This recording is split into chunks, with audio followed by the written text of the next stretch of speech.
சீட்டு கட்டிட்டியலா? கட்டியாச்சுங்கம்மா. ஏதோ கிடைக்கிறத கொஞ்சம் கொஞ்சமா சேர்த்துக்கிட்டே இருக்கு. ஏதோ ஒரு நல்ல இடம் வந்துச்சுனாக்கா இந்த பிள்ளை கல்யாணத்தை வச்சு விட்டலாம்னு பாக்குறேன். 3 இடத்துல சொல்லி வச்சு ஒன்னும் அமையல. இவர் திருப்பையன் இந்த ரங்கசாமி பையன் இருக்கல்ல, உனக்கு அக்கா மையம் தானே வேணும்? டேய் சும்மா இருக்க மாட்டியாமா? நானே இடம் வாங்காம பண்ணக்கூடாதுன்னு இருக்கேன். நீ நம்ம கல்யாணம் பேசுறதுக்கு இருக்க? இவன் பாட்டுல பேசாம இருறா. உனக்கு இப்படி மாப்பிள்ளை எல்லாம் கிடைக்காது. எல்லாம் கொக்கால பார்த்து என்னன்னு பேசி முடிடா. சரி பாப்பாங்கம்மா. வரேங்கம்மா.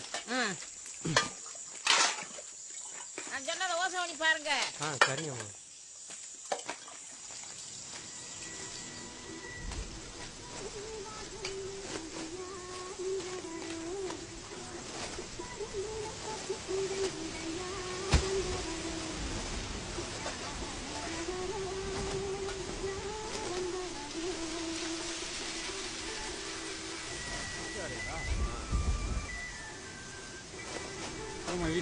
என்னம்மா ஆள் ஒரு வழியா இருக்கு? நெல் சரி முடியாமா?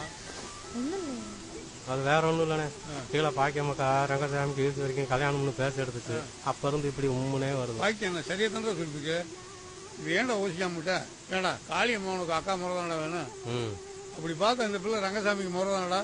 ஆமாண்ணே. அம்மா நல்ல பயமா? ஒன்னும் ஓசியாத மகேஸ்வரி நல்ல பயமா?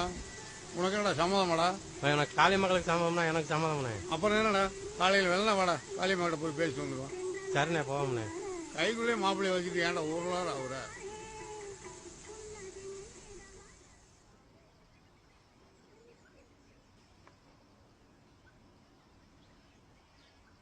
என்னம்மா சொல்ற?